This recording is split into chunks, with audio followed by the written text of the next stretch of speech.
Queridos hermanos, queridas hermanas, ¿cómo están? Dios les bendiga, qué gusto verles. Bienvenidos a su clase de literatura del Antiguo Testamento, ya en su última sección.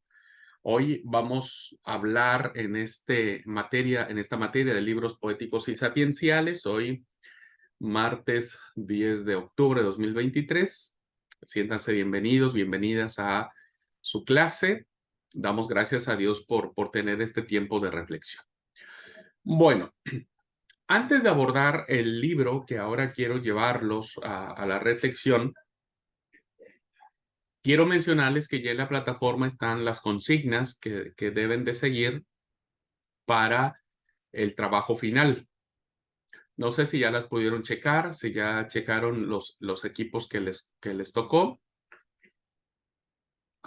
Bueno, solo para decir y si hay alguna aclaración, me la hagan de una vez, entonces lo resolvemos. Voy a compartir la plataforma para que podamos, que quede claro, porque es lo que me interesa, que quede claro.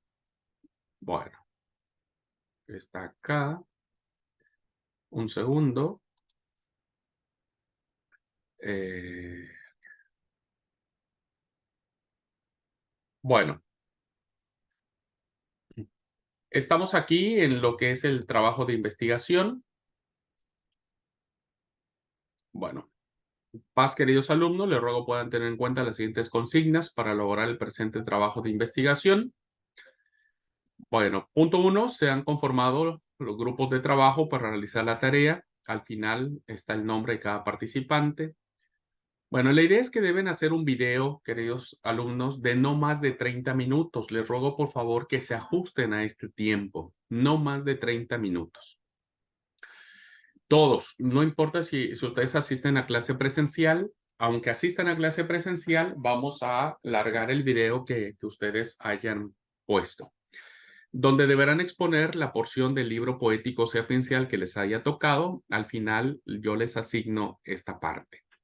Punto 3, también será muy importante escribir un guión sobre la explicación que se dará en el video y deberán subirlo a la plataforma. En este apartado no hay límite de carillas, es decir, tienen que hacer el trabajo por escrito también, ¿verdad? No solo lo tienen que hablar, sino tienen que escribir lo que van a mencionar en el video.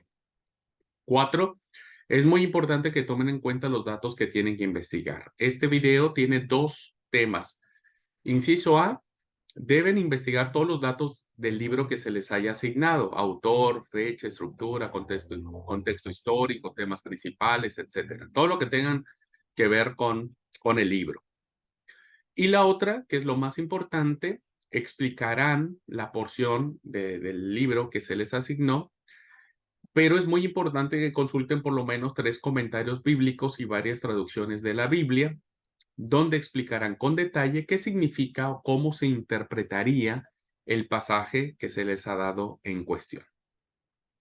La fecha de entrega tanto del video como del guión para todos los equipos será el lunes 30 de octubre sin excusa ni pretexto. Nada de que, ay, se me fue la luz. Nada. El lunes 30 todos tienen que entregar sus videos. Es importante que en la investigación y grabación participen todos los integrantes y los equipos con el libro serán los siguientes. Están aquí ya los equipos. Equipo 1, Carlos Gui, Gabriel Mantel, Norma Schuster. Les tocó el libro de Job y deben analizar la primera ronda de discursos de Job y de sus amigos que van del capítulo 3 al 14 y explicarlo. Segundo equipo, Miguel Almeida, Amanda Portillo y Natalia Deixele. Les tocó el libro de los Salmos, donde verán analizar los salmos que se le atribuyen a David, ¿verdad? Y en especial tendrán que explicar el Salmo 139. El tercer equipo será Mario Rodríguez, Germán Franqui y Ramón Suárez. Les tocó el libro de Proverbios y deben analizar los capítulos 30 y 31 del libro de Proverbios. Equipo 4, Ricardo Vega, Tatiana Gols y Emilia Schudiken. Les tocó el libro de Eclesiastés y deben analizar los capítulos del 5 al 9. El equipo 5, Esmeralda Morales y Esther Otto. Les tocó el libro del Cantar de los Cantares y deberán analizar los capítulos del 1 al 5. Y el equipo 6, Germano Surkevich y Brenda Patzer. Les tocó el libro de Lamentaciones, donde analizarán los poemas 3, 4 y 5, es decir, los capítulos del 3 al 5. Cualquier duda, estoy a sus órdenes. ¿Okay? Pues aquí están las consignas, queridos alumnos, para el trabajo de investigación que deben de realizar. ¿Okay? Así que, ¿alguna pregunta al respecto que ahora tengan? No sé si son claras las consignas. Esto ya está en la plataforma, solamente lo quería compartir con ustedes para que puedan tener conocimiento del trabajo. Igual, tienen suficiente tiempo, es hasta el 30 de octubre, 20 días tienen para hacer este trabajo.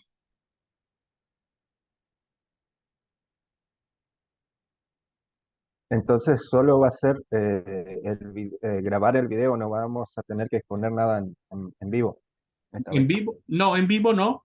En vivo no, será todo grabado. No, no todos pueden asistir en vivo, ¿no es cierto? Así que, bueno, vamos Y además, por si sucede alguna cosa, luz, tormenta, internet, que a veces falla, entonces tenemos el video que pasaría de manera íntegra. ¿Ok? Entonces, sí, todo va a ser en video.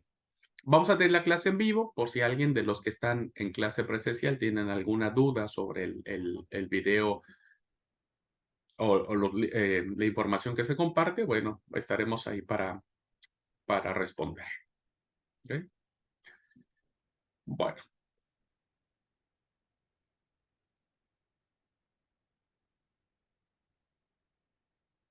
si no hay alguna duda de entrada, pero si hay alguna duda en la siguiente clase, lo podemos resolver. ¿Ok? Las porciones que se les asignó son donde específicamente o especialmente van a tener que poner mayor énfasis para explicar. ¿Verdad? Para explicar. El tema por ahí de la explicación, porque tenemos dos partes, ¿no? Investigar el libro y específicamente los versos. O sea, nosotros después podemos dividir eh, lo que explica uno u otro, o tenemos que explicar entre los tres, en mi caso, la parte de lo que es el libro y entre los tres la parte de los versos asignados o los capítulos asignados, mejor dicho. No, ustedes pónganse de acuerdo. O sea, si alguien quiere explicar las características generales del libro, el otro puede explicar un capítulo, el otro puede explicar el otro capítulo. Como ustedes decían, la idea es que todos participen, tanto en la investigación como en la exposición. ¿Okay?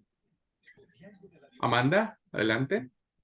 O sea, los grupitos que formamos inicialmente, eso no son, es este grupo. Ah, ok, Los perfecto. anteriores son apócrifos.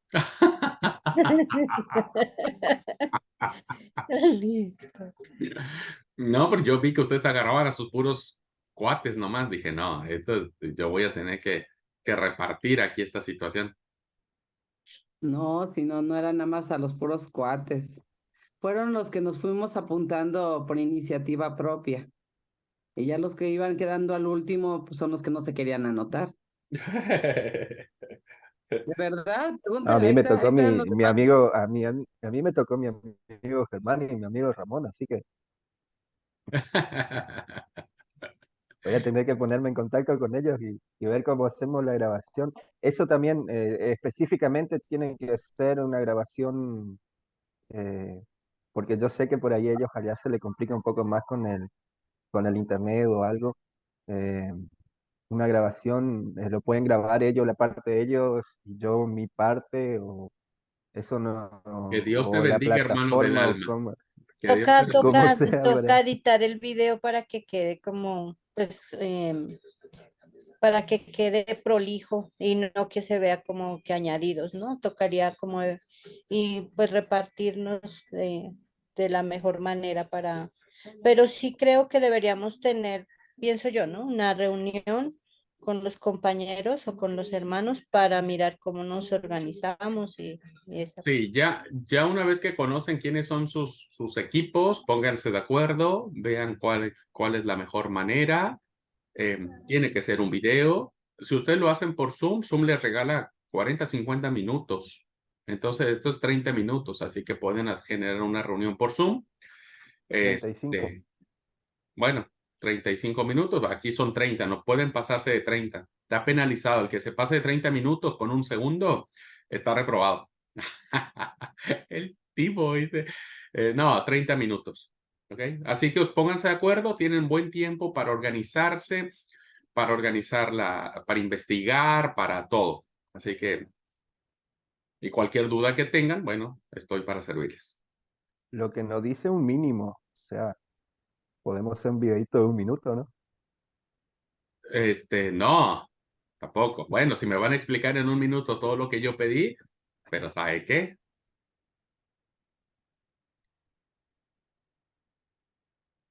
Muy bien, pues si no hay ninguna pregunta, vamos a entrar al libro que hoy nos corresponde, ¿verdad? Y quiero que hagamos una lectura, porque hoy quiero que leamos el libro de Eclesiastés. Esta clase nos va a tocar abordar el libro de el Eclesiastés, el Coelef o Cogeleth o el Predicador, ¿verdad? Con los nombres con los que se le designa a este libro. Así es que vamos a leer el libro de Eclesiastés y vamos a leer el capítulo 1, ¿verdad?, de Eclesiastés. Quiero preguntar si todos tienen la disponibilidad de leer, así vamos asignando los versículos. Son 18, 5, 3 por 5, 15. Sí, yo sí puedo leer. Gracias. Muy bien. Bueno, También. muy bien. Entonces Yo son también. perfecto, 4 por 4, 16. Ok. Muy bien. Hermana Esther, usted va a leer del versículo 1 al 4. Mario del 5 al 8. Amanda del 9 al 12. Esme del 13 al 16. Y yo leo 17 y 18. 4 versículos cada uno vamos a leer. ¿Qué versiones tienen para la lectura? Yo elegí la NTV. Ok, NTV. muy bien. Mario, Yo ¿qué tengo versión la tiene? contemporánea, eh, La Reina Reina Valera. Valera contemporánea. Ok, Sí. Yo la Reina Valera, 1960. usted la 60 y Esme. Yo también tengo esa, pero puedo agarrar otra. No, solamente para identificar, ningún problema. Con la que ustedes tengan está bien. ¿Es Eclesiastés 1? Sí, capítulo 1. Capítulo 1. Ok. Si vamos a leer todo el capítulo 1, son 4 versículos cada uno, iniciando con mi hermana Esther, luego Mario, luego Amanda, luego Esme, y yo termino con el 17 y 18. Bueno, vamos por favor a leer. ¿Sí? Inicio. Sí, por favor. Estas son las palabras del maestro, hijo del rey David y gobernante de Jerusalén. Nada tiene sentido, dice el maestro, ningún sentido en absoluto. ¿Qué obtiene la gente con trabajar tanto bajo el sol? Las generaciones van y vienen, pero la tierra nunca cambia. Hasta ahí el 4. Gracias. El sol sale, el sol se pone y vuelve presuroso al lugar de donde se levanta. El viento gira hacia el sur y da vueltas por el norte. Va girando sin cesar y vuelve a girar el viento.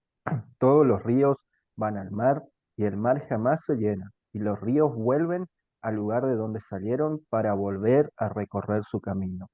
Todas las cosas fatigan más de lo que es posible expresar. Los ojos nunca se cansan de ver, ni se fatigan los oídos de oír.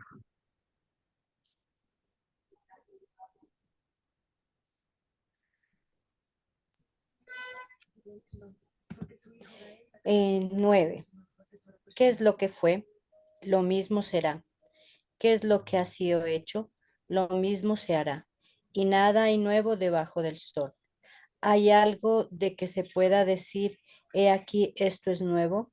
Ya fue en los siglos que no nos han precedido.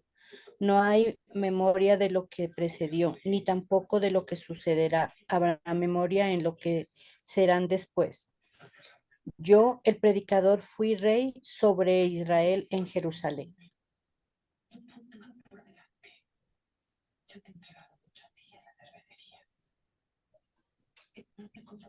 13. Y di mi corazón a inquirir y a buscar con sabiduría sobre todo lo que se hace debajo del cielo. Este penoso trabajo dio Dios a los hijos de los hombres, para que se ocupen en él. Miré todas las obras que se hacen debajo del sol, y he aquí, todo ello es vanidad y aflicción de espíritu. Lo torcido no se puede enderezar, y lo incompleto no puede contarse. Hablé yo en mi corazón, diciendo, he aquí, yo me he engrandecido y he crecido en sabiduría, sobre todos los que fueron antes de mí en Jerusalén, y mi corazón ha percibido mucha sabiduría y ciencia. Y dediqué mi corazón a conocer la sabiduría y también a entender las locuras y los desvaríos. Conocí que aun esto era aflicción de espíritu, porque en la mucha sabiduría hay mucha molestia, y quien añade ciencia, añade dolor. Muy bien. Estamos ante la presencia de una literatura sapiencial que, como dijimos en algún momento en la introducción, es una literatura que tiende básicamente a confrontar el tema de la vida misma. Es maravilloso el libro del Eclesiastés, y si ustedes tuvieran que dar una primera lectura o una primera interpretación de este primer capítulo, ¿qué les dice? ¿Qué les llama la atención? ¿Qué frase de todo este capítulo, conociéndolo como literatura sapiencial, pueden reconocer el estado de ánimo del autor, la realidad que está expresando, el sentimiento que está teniendo, la experiencia que él ha vivido? ¿Qué pueden sacar como enseñanza de lo que está diciendo en el primer capítulo un personaje llamado el predicador?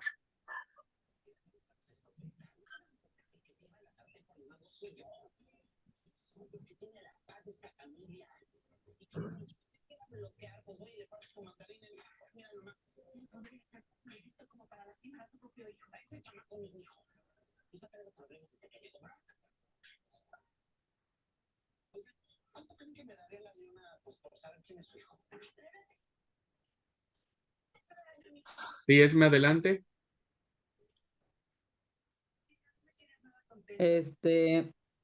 A mí en la parte de la lectura y uno antes que no me tocó a mí, me llama la atención de que dice que buscaba la sabiduría sobre de todo lo que era la creación. Y menciona el corazón, dice, di mi corazón a inquirir y buscar sabiduría. O sea que estaba preocupado pues en que su corazón estuviera lleno de las cosas de Dios. Y dice, y sobre todo lo que hace debajo del cielo. Este penoso trabajo dio Dios a los hombres para que se ocupen en él. Yo creo que dentro de lo que el predicador buscaba era llenar su corazón, aún dentro de las tareas o del afán o de las obligaciones que quizá como seres humanos tendríamos, ¿no? Que su corazón estuviera lleno de la sabiduría de parte de Dios. Ok, muy bien. Gracias. ¿Alguien más? Sí, yo. Así, Amanda. Bueno, no sé, se me vino ahorita como a la mente, o sea, me lo imagino a él, al predicador, ¿no? De pronto como mirando todo lo que hay en el mundo, toda la creación, y él se preguntaba, ¿qué hay o sea, todo lo que hay debajo del cielo? Pues como que reconoce la grandeza de Dios y dice, todo ya está hecho, todo, o sea, no hay nada que yo pueda hacer nuevo o que alguien pueda hacer nuevo porque ya existe, ya ha sido hecho, ya lo han pensado, ya se ha hecho. Y lo mismo, si lo que se haga va a quedar como decir en una historia, ¿no?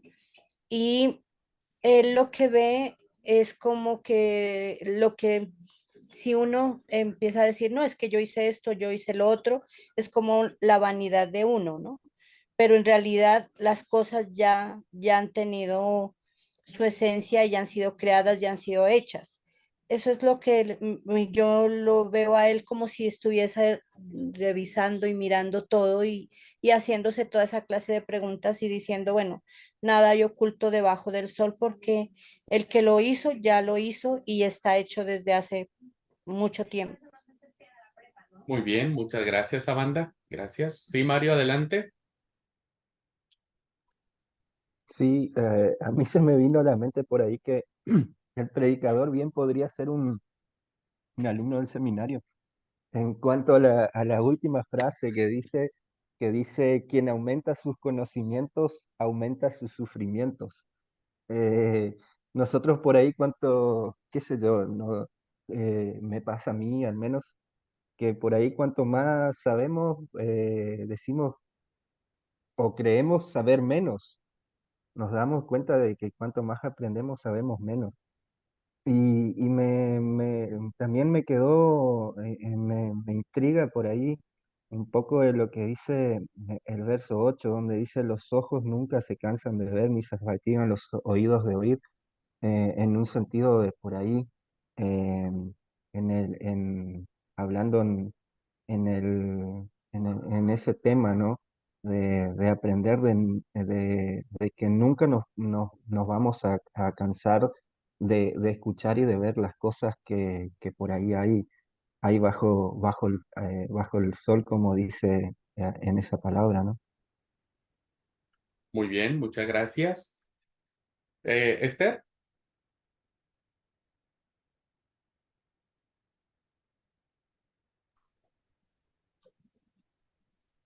Bueno, justamente en ese versículo que acaba de mencionar el hermano Mario, eh, que dice que los ojos nunca se cansan de ver, él disfrutaba de la vida y de todo eso, y él deseaba tener conocimiento y lo adquirió. Él disfrutaba mucho de eso. Y bueno, hacía un razonamiento que decía que nada hay nuevo y siempre vuelve a pasar lo mismo. Y bueno, que a pesar de que él disfrutaba y deseaba el conocimiento y la sabiduría, y dice que la obtuvo, él dice, eh, todo es vanidad, como, como que, no sé, como que tiene un pequeño reclamo ahí. No sé, porque todo eso es la vida, el disfrutar de la vida es todo esto, ver el sol, ver las nubes, el viento y todo eso, y no nos cansamos nunca de verlo, pero sin embargo queremos seguir viéndolo, es verdad. Pero ¿por qué? Él dice es vanidad, pero eh, no queremos dejar de vivirlo. Entonces, lo noto como un poco un reclamo, algo ahí. Muy bien, Esther, muy bien. Gracias. Creo que usted le dio a la tecla, decimos. ¿Cuál es la tesis que va a sostener el autor o el predicador en todo lo que va a decir? Todo es vanidad. En otras versiones dice, nada tiene sentido. En otras versiones dice, todo es absurdo. ¿Qué es lo absurdo? Cuéntenme un poco. ¿Qué es lo que no tiene sentido para ustedes? Cuando le dice, es absurdo a esta situación, ¿qué se entiende por absurdo?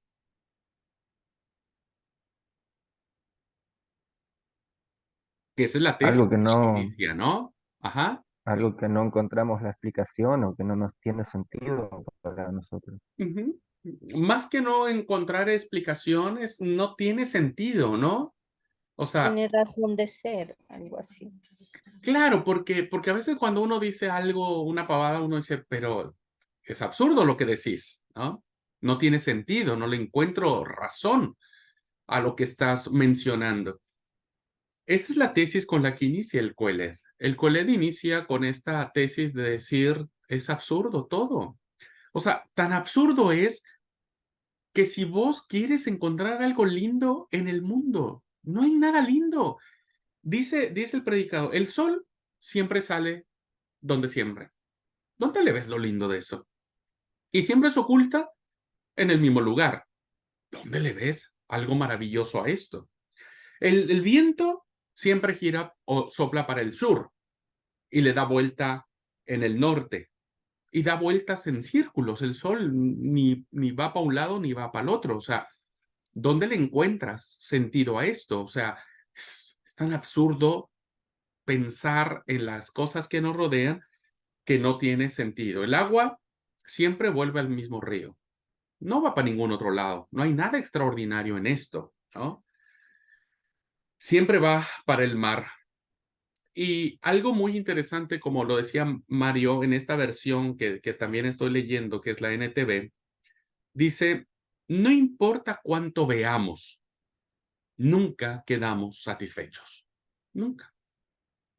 No importa cuánto oigamos, nada nos tiene contentos, porque todo es absurdo, es vano. Esto que nosotros tenemos como vida, ¿verdad?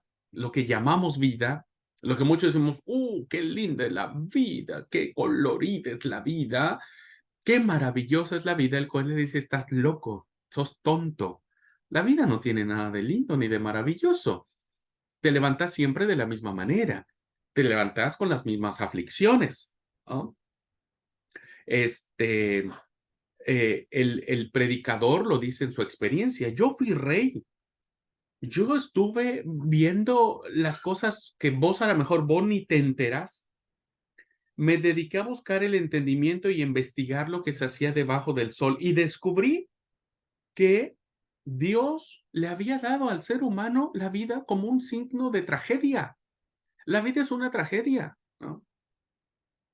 ¿Qué tiene de lindo escuchar la noticia del médico que te dice tenés cáncer? Y pues no tiene nada de lindo. ¿Qué tiene de lindo recibir la noticia de que alguien a quien vos amás ha muerto? Pues tampoco tiene nada de lindo, ¿no?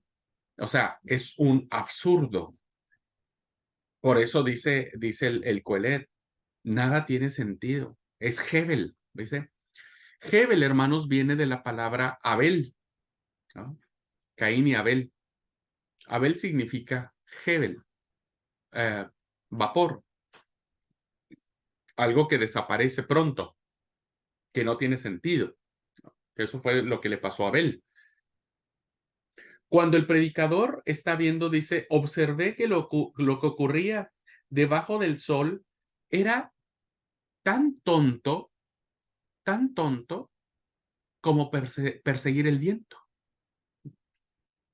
¿Ustedes han perseguido al viento? En otras versiones, incluso en otras traducciones, dice, es tan tonto que es como querer golpear al viento. Si vos ahora me decís, yo estoy golpeando el viento, yo voy a decir, pues, qué pavada me estás diciendo, ¿no? Es absurdo lo que me estás diciendo, nadie puede golpear al viento. Entonces el predicador dice, así es la vida es tan trágica que es como golpear el viento, no tiene sentido, ¿no? Y por eso termina diciendo, cuanto más sabiduría tuve, pues más dolor me trajo, más desconsuelo me trajo, me di cuenta de tantas cosas que preferí haber sido ignorante. Abrí mis ojos ante tantas realidades que preferí siendo un analfabeto.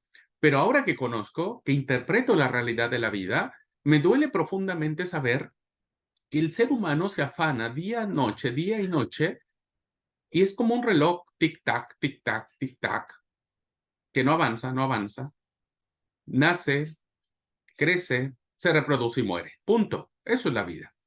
Bien, este sentido del Coelet, hermanos, que va a repetir de manera constante en toda su tesis, hace que el libro esté cargado de un profundo pesimismo. El libro está cargado de una cruda realidad, ¿verdad?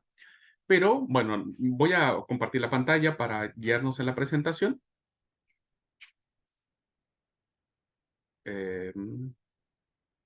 Y conocer un poquitito el tema este.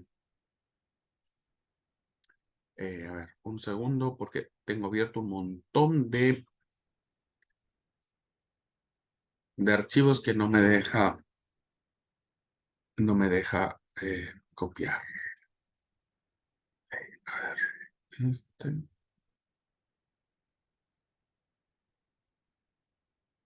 a ver si ahí ya está. Sí, aquí está. Muy bien.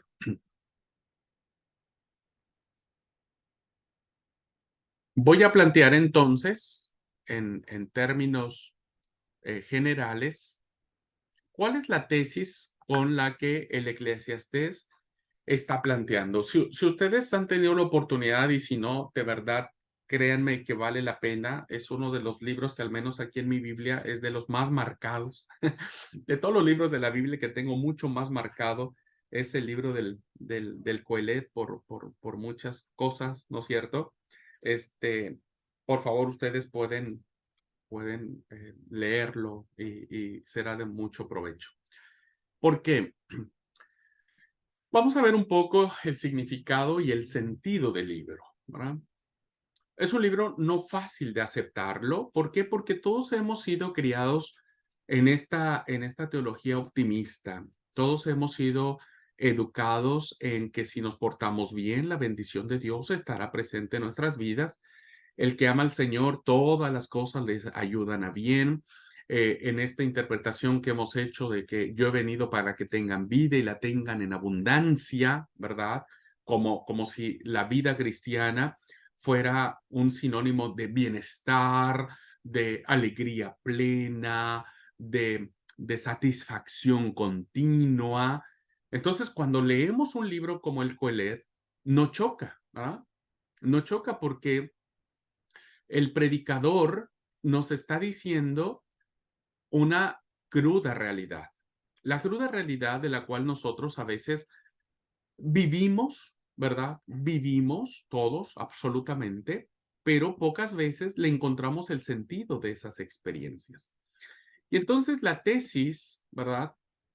Parte de una pregunta que fue una discusión que tuvieron los rabinos judíos para poder admitir dentro del canon este libro, diríamos, este libro, porque era un insulto empezar a leer el libro diciendo, la vida es una vanidad, es absurda, es tonta, es Hebel, es nada, ¿no? O sea, no puedo creer que Dios haya creado una vida que a la luz o a la experiencia del predicador se convierte en nada, no puede ser.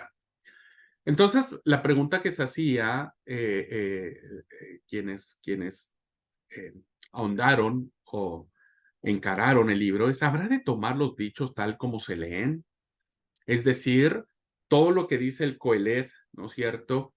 Debe darse desde un punto de vista literal o lo está haciendo de manera simbólica. ¿De qué manera nosotros debemos encarar estas experiencias que el Coelet nos dice? Hay pasajes que son irónicos o que son sarcásticos. Cuando ustedes leen, por ejemplo, en el capítulo 3, encuentran un pasaje que dice, todo lo hizo hermoso en su tiempo, ha puesto eternidad en el corazón de ellos para que, sin que alcance el hombre a entender la obra que Dios ha hecho desde el principio hasta el fin, ¿no? No podemos, finalmente, si alguien quiere entender a Dios, dice el Coelet, pierde su tiempo, ¿verdad? Pierde su tiempo. Ocupe su tiempo en algo que valga la pena, ¿verdad? Algo que valga la pena. Y para el Coelet, ¿no? Lo mejor que tiene la vida no es tanto aprender de Dios, sino a comer y a beber. Y alegrarse del bien de toda su labor. Yo he conocido que no hay para ellos cosa mejor que alegrarse y hacer bien en su vida, dice la versión Reina Valera. En esta versión que estoy leyendo, que es la NTV, dice, así que llegué a la conclusión, fíjense, después de un proceso de observación, recuerden que la literatura sapiencial viene de un proceso reflexivo, no lo pierdan de vista. Toda esta literatura nace de la experiencia, nace de la reflexión. Entonces, cuando uno hace el proceso mental, llega a conclusiones. Y dice el capítulo 3, versículo 12, así que llegué a la conclusión de que no hay nada mejor, no hay nada mejor. Esa expresión es como decir, ¿viste? De todo lo que uno puede hacer en el mundo, la mejor forma de invertir tu tiempo, antes que otra cosa, ajá, lo mejor que puedes hacer es alegrarse y disfrutar de la vida mientras podamos. Viví la vida. ¿Ah? Viví la vida. Así, además, dice el versículo 3 en esta versión, la gente debería comer, beber y aprovechar el fruto de su trabajo porque son regalos de Dios. Vean cómo el tono irónico, ¿verdad?, que tiene este libro, nos lo plantea diciendo, finalmente comer y beber y alegrarse, y evidentemente no se tomaba agua, ¿verdad? Evidentemente el predicador sabía que se estaba tomando vino y el vino alegraba y el vino hacía que las personas se desinhibieran. Y entonces el predicador dice, para mí eso es lo mejor, ¿no? Eso es lo mejor. ¿Será que el libro del Eclesiastés habla en términos desafiantes?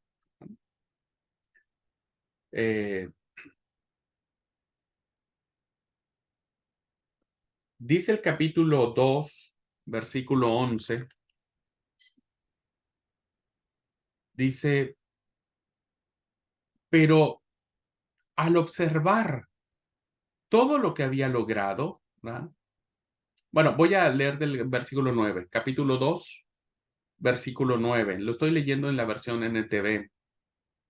Dice, de modo que me hice más poderoso que todos los que vivieron en Jerusalén antes que yo, y mi sabiduría nunca me falló. Todo lo que quise, lo hice mío. No me negué ningún placer. Es una literatura que está dando carta abierta, ¿verdad?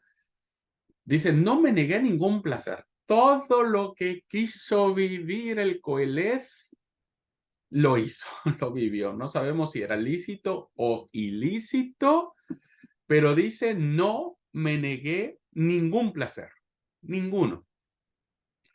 Hasta que descubrí que me daba gran satisfacción trabajar mucho, la recompensa de todo mi labor.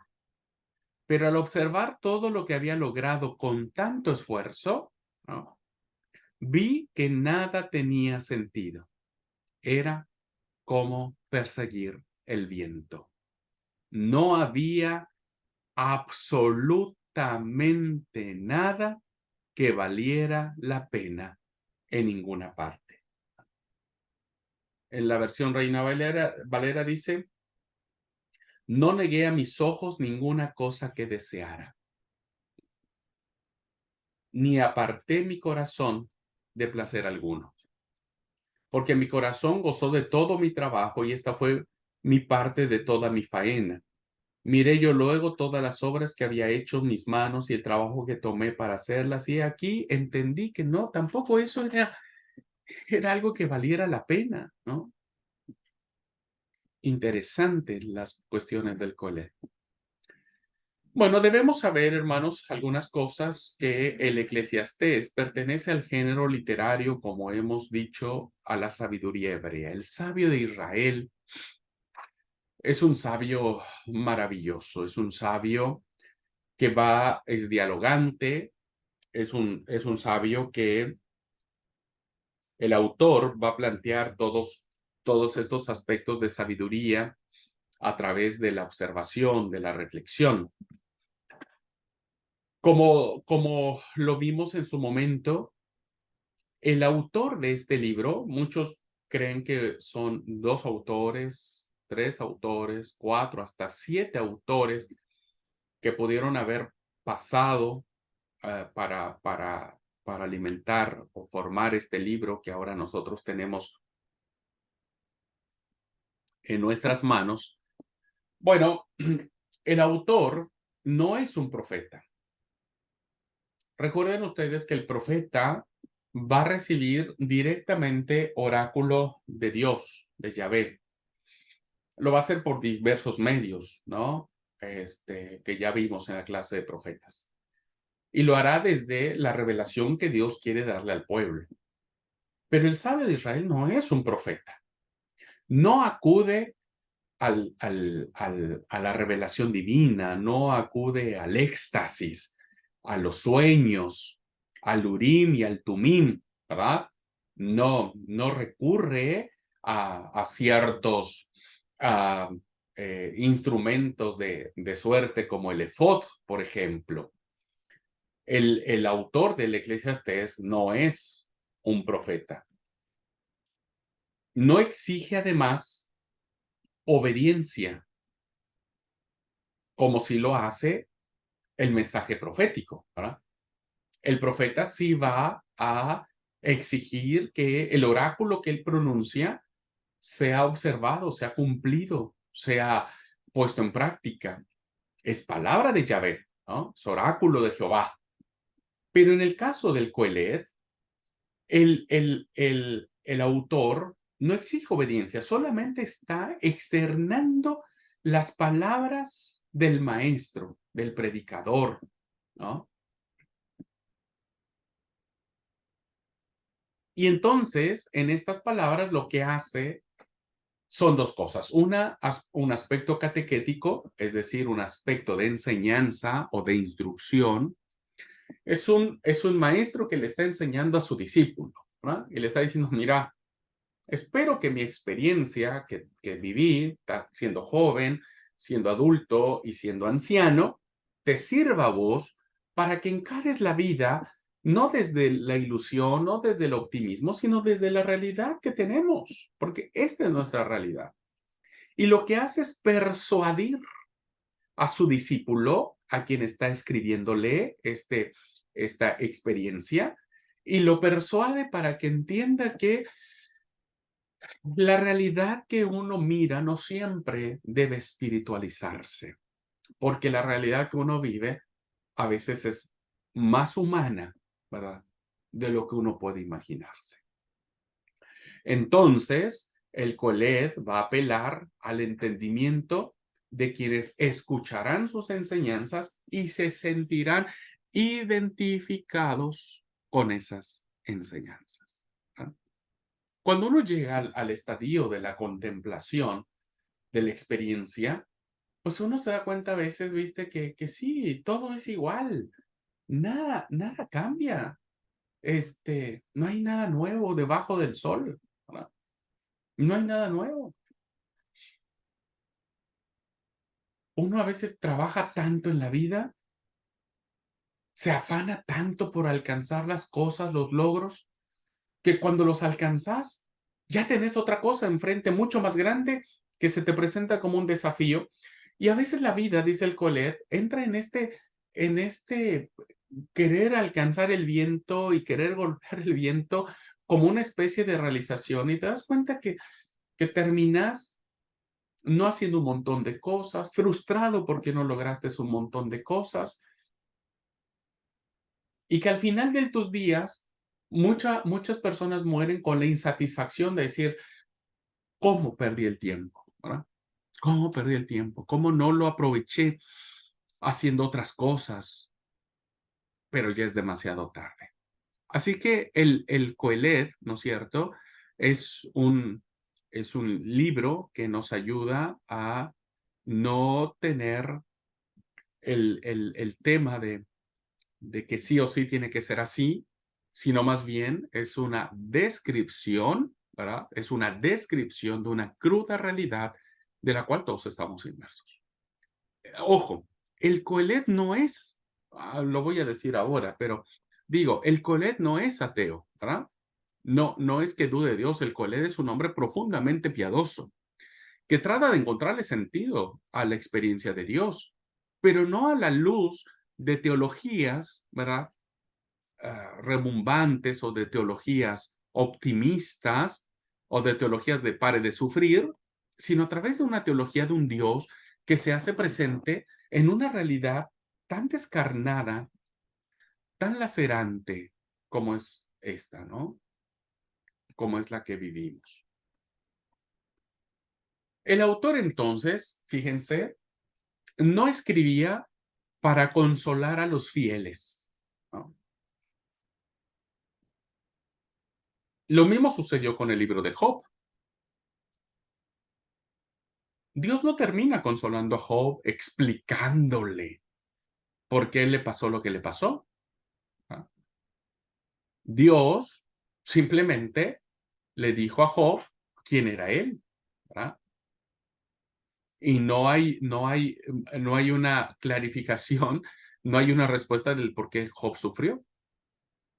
Y lo mismo pasa ahora en el Coelet. El autor no escribía para consolar a los fieles, al asegurarles que, a pesar de la aparente futilidad de la vida, es decir, lo rápido que pasa la vida, todo está bien si uno tiene fe en Dios. ¿Va? Porque a veces eso pasa.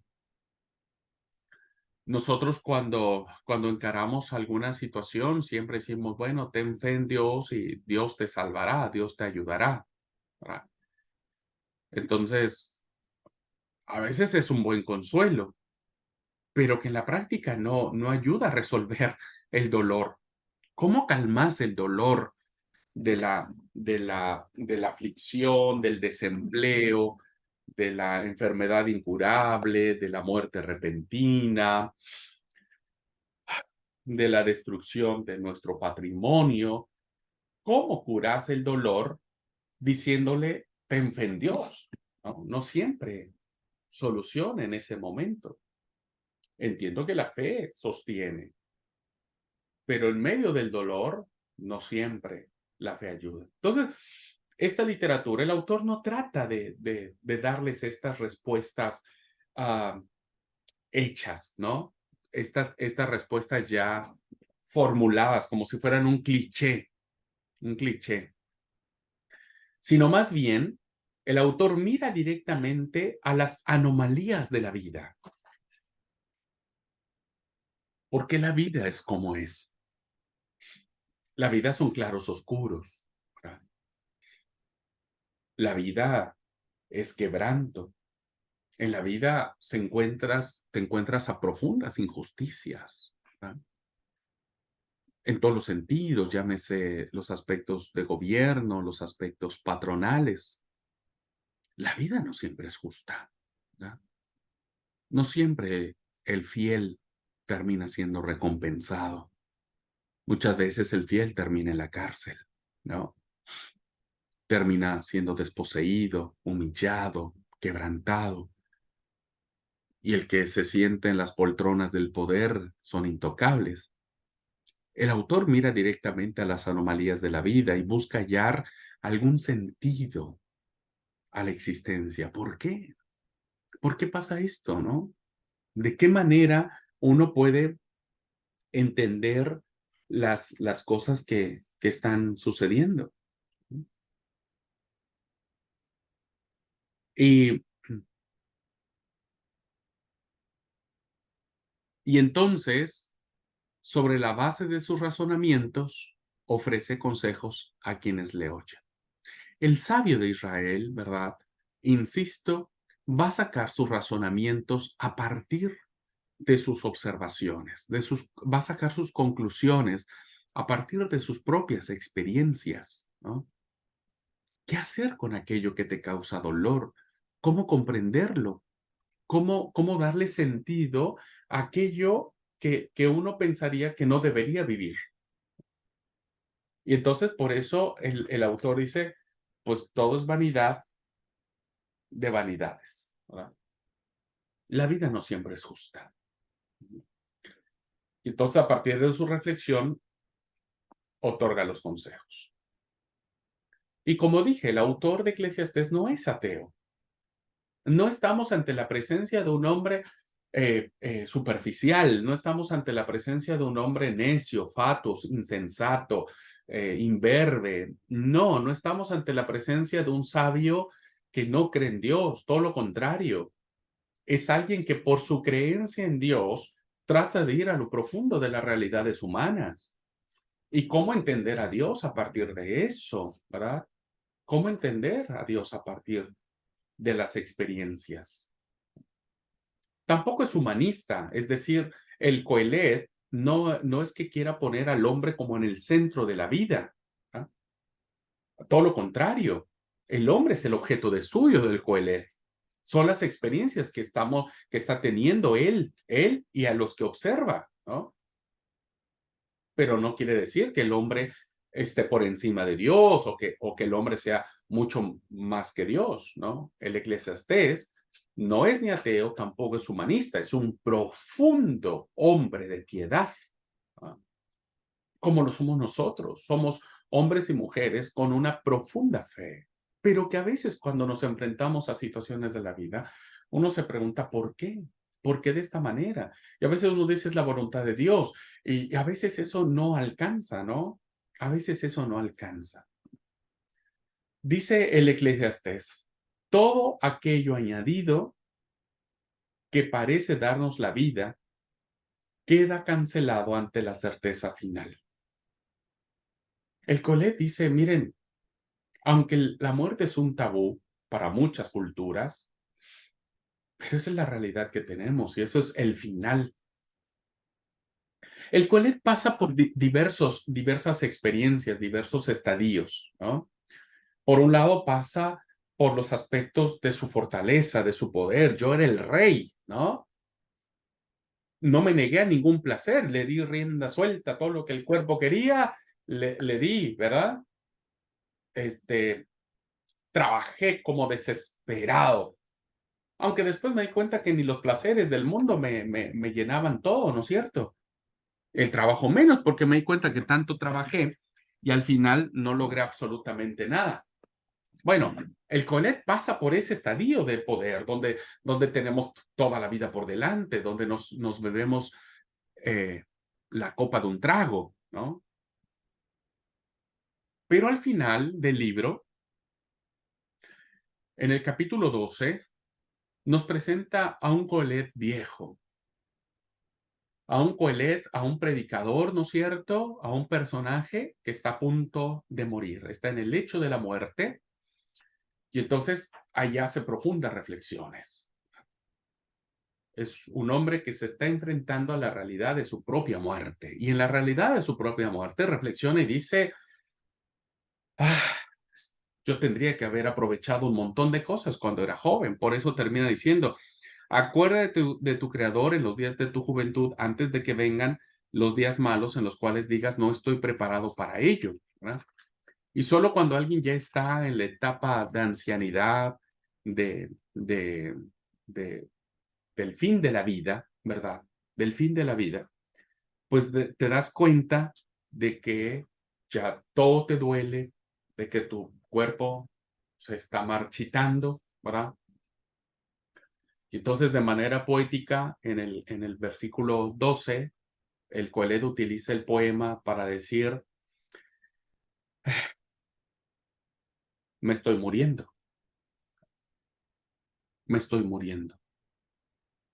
Y en el hecho de mi muerte, me estoy dando cuenta de aquellas cosas que tal vez tenía que haber aprovechado mucho más y que no lo aproveché, tal vez queriendo golpear el viento, persiguiendo el viento, ¿verdad? Dejando un montón de oportunidades, haciendo lo que tenía que haber sido correcto y no lo hice. arrepintiéndome quizás de que haberme entregado a los placeres que mi cuerpo pidió, mi vida pidió, no era tan así. Es decir, el Coelho, en su experiencia del hecho de muerte, ¿verdad? Se da cuenta de un montón de cosas que suceden. Y entonces le dice a su discípulo, ten cuidado de esto. ¿Verdad? Porque al final, la muerte nos lleva a todos, o sea, hayas hecho, no hayas hecho, hayas logrado, no hayas logrado, la muerte es el fin de la historia. ¿No? Por eso el Eclesiastés dice, no hay nada mejor que el hombre coma y beba. Esa es una tesis que se repite todo el capítulo, en todo el libro, ¿eh? No es algo alejado, no es algo único. El Coelet de manera reiterada le dice al discípulo, come y bebe, ¿ah? Come y bebe, come y bebe. ¿Mm? Pero la pregunta al final de todo es, ¿será que la muerte en esta reflexión sea el punto final?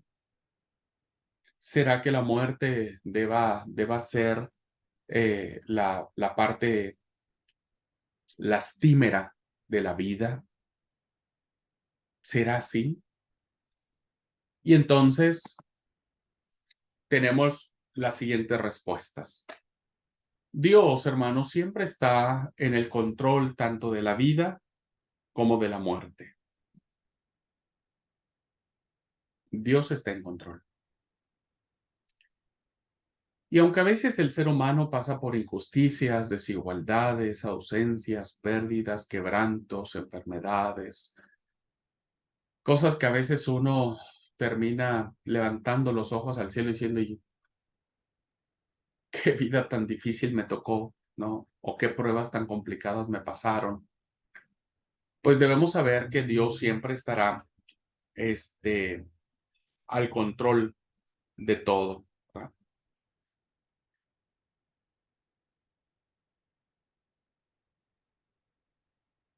Y a veces los propósitos de Dios son desconocidos.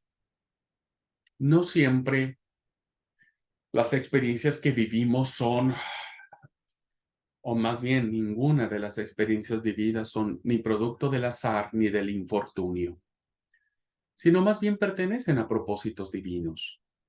Propósitos que a veces nosotros no entendemos, ¿verdad?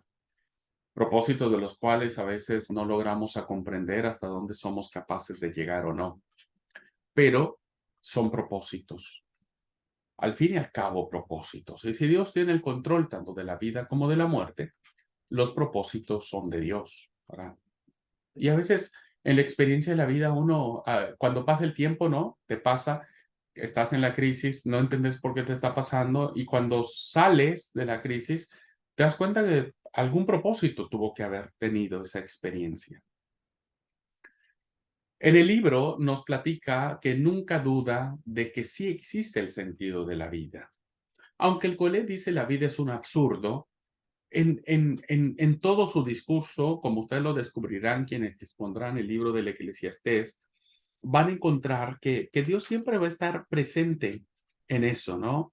El capítulo 7, versículo 29 dice, aquí solamente esto he hallado. Llega a la conclusión, dice el Eclesiastés en el capítulo 7, voy a leerlo en esta versión, capítulo 29, dice, sin embargo, sí encontré lo siguiente. Dios creó al ser humano para que sea virtuoso, pero cada uno decidió según su propio camino descendente. ¿Va? Cada uno decidió. ¿Va? No es Dios al fin y al cabo. Son las decisiones que uno va tomando. ¿Va? Son los placeres con los que uno va sucumbiendo. La vida tiene sentido, ¿verdad? Cuando entendemos el significado del tiempo. Por eso el capítulo 3 es muy lindo porque dice, todo tiene su tiempo y todo lo que se quiere debajo del cielo tiene su hora. Hay tiempo para plantar, tiempo para arrancar lo plantado, tiempo para matar, tiempo para curar, destruir, edificar, para llorar, para reír, para ponerse triste y para bailar, etcétera, etcétera. La vida tiene sentido, ¿verdad? Tiene sentido cuando encontrás los verdaderos propósitos que hay en la vida. El Coelet, aunque es una literatura pesimista, en medio de ese pesimismo, logra entender que siempre hay una luz que le da sentido y existencia a todo cuanto existe, ¿verdad? La vida sí tiene sentido. Entonces, por eso dice, disfruta la vida. Dice el capítulo 3 que hemos leído, ¿no? Yo he conocido que no hay para ellos cosa mejor que alegrarse y hacer bien en su vida. Y también que es donde Dios que todo hombre coma y beba y goce el fruto de su trabajo. Dice el capítulo 9, versículo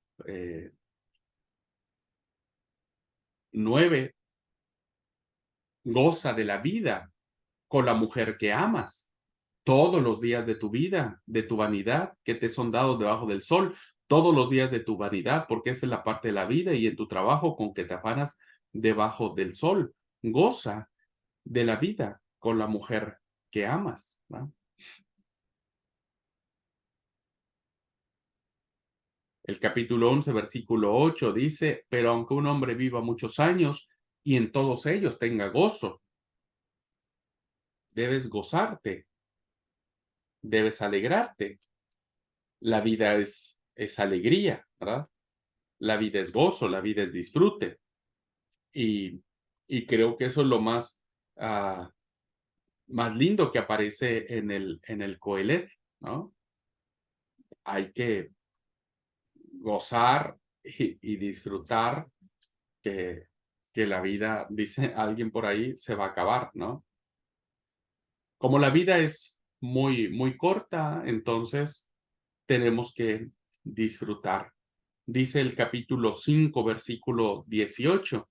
He aquí, pues, el bien que yo he visto, que lo bueno es comer y beber y gozar uno del bien de todo su trabajo, con que se fatiga debajo del sol todos los días de su vida que Dios le ha dado, porque esta es su parte, ¿no?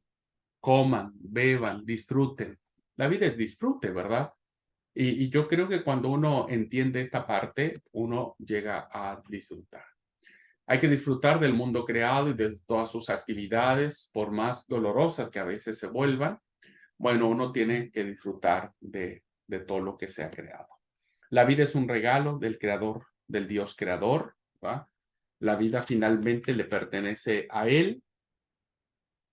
El Eclesiastés termina diciendo, el fin de todo lo que te he dicho, ¿verdad? De todo lo que he planteado como observación es que teme a Dios y guarda sus mandamientos, porque esto es el todo del hombre. Teme a Dios, ¿no? Vive a Dios, disfruta a Dios, ¿no? Porque Dios siempre será el Dios de la vida y tendrá en sus manos la muerte, ¿no? Así que la vida siempre será un regalo que hay que disfrutar. Por lo tanto, queridos alumnos, este libro del Eclesiastés nos dice que la sabiduría más elevada a la que pueda ascender el ser humano es la de enfrentar el hecho de que es tan solo una criatura y que la verdadera sabiduría la tiene únicamente Dios. Dios es soberano y Dios es creador. Sobre estos dos datos sobre estos dos datos que el autor construye la filosofía de su vida. Dios es soberano y Dios es creador.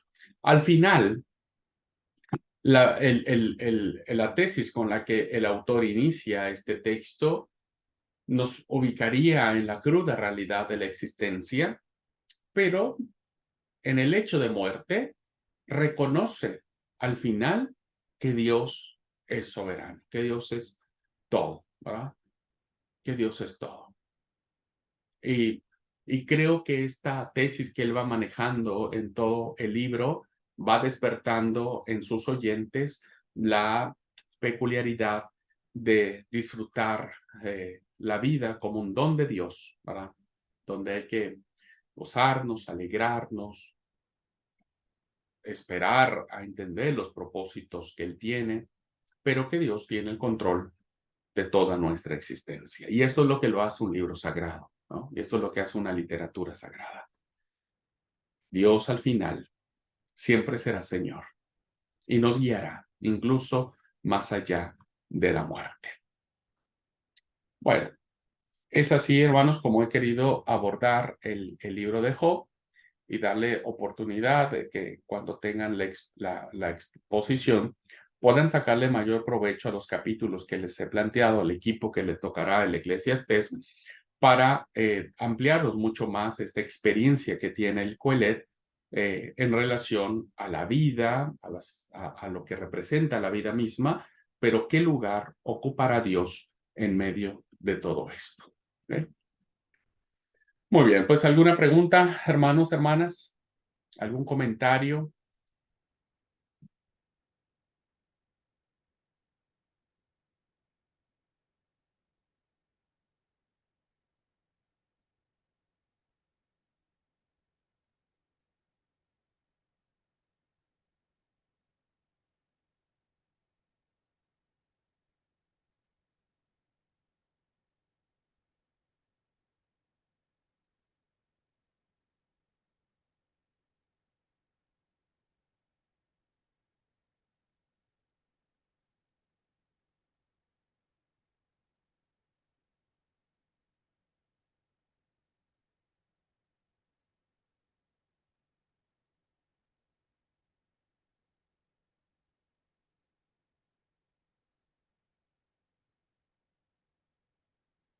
Bien, solo para aumentar un poco, esta literatura también tiene aspectos de corte proverbial, diríamos, ¿no? Y uno de corte proverbial está en el capítulo 4, versículo 13, que al menos es uno de los que me gustan mucho. Dice en términos proverbiales, mejor es el muchacho pobre y sabio que el rey viejo y necio que no admite consejos. Encontramos sabiduría acá en esto. No sé cómo dice en otra versión. Yo leí en la versión Reina Valera. Y en esta versión dice, es mejor ser un joven pobre, pero sabio, que un rey viejo y necio que rechaza todo consejo. Y me hace recordar mucho al proverbio que dice, es mejor encontrarse a una osa que ha perdido a sus osesnos que platicar con un necio, ¿no? Qué interesante este consejo. A veces es mejor, no siempre los títulos, ¿no? Le dan experiencia a las personas. A veces, viste, no, es que ya es viejo, es sabio.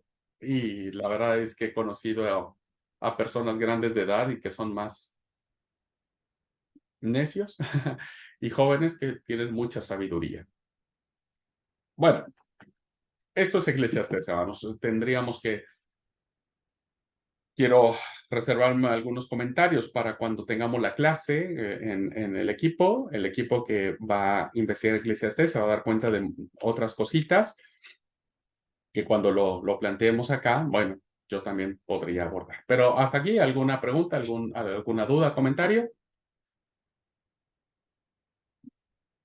Si quieren una recomendación de literatura sapiencial, Eclesiastés es la mejor. Bueno, si no hay ninguna duda, deseo que Dios los bendiga. Vamos a terminar aquí nuestra clase y el día de mañana estaríamos viendo el libro de Proverbios. En términos generales, quiero, insisto, dejar algunos datos más que abordaremos cuando hagamos las presentaciones y bueno, que ustedes también tengan la libertad de seguir investigando mucho más un poco en las líneas que estamos trabajando en clase presencial. ¿Okay? Bueno, gente linda, que Dios les bendiga. Cuídense mucho. Nos vemos mañana, Dios mediante.